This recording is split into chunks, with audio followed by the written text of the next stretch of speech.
नाम बा जय माँ की संगीत चैनल पे और लोग पूनम शुक्ला चैनल पे आप सबका तहे दिल से स्वागत बा। आज हम एक देवी जी का बहुत सुंदर सा सोहर गीत लेके आई। आप सबके कैसे ना कमेंट में जरूर बताओ जही और ज्यादा से ज्यादा शेयर करें, लाइक करें, सब्सक्राइब करें। कौने बना बोलाई कोयलिया त कौने बना मोर बोलाई हो, कौने बना बोलाई कोयलिया त कौने बना मोर बोलाई हो, माई कौने बना बोलाई चिड़ैया जागी ना देखे भोर भये हो, माई कौने बना बोलाई चिड़ैया जागी ना देखे भोर भये हो। वृंदावन बोलाई कोयलिया त सुंदर बना मोर बोलाई हो, वृंदावन बोलाई कोयलिया त सुंदर बना मोर बोलाई हो, माई निमिया पे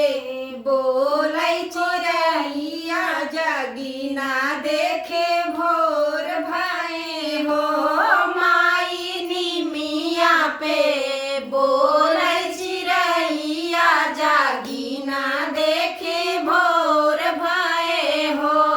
माई निमिया पे बोलाई चिड़ैया जागी ना देखी भोर भये हो।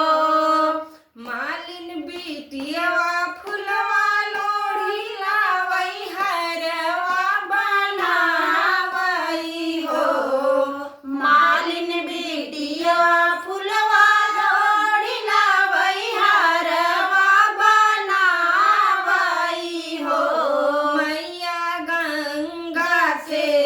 पनिया से मंदिर धोवई कलशा भरावई हो, मैया गंगा के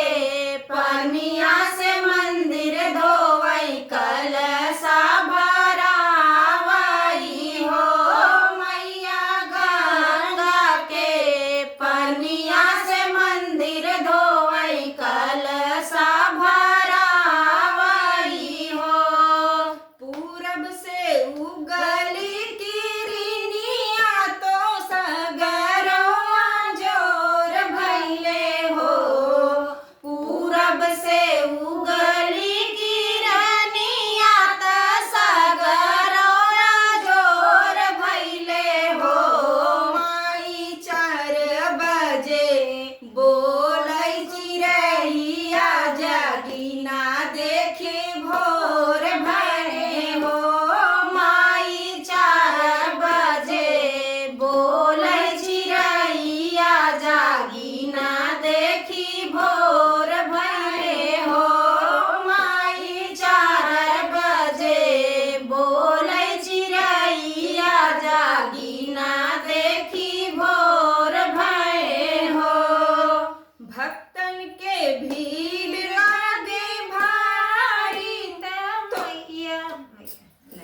भक्तन के भीड़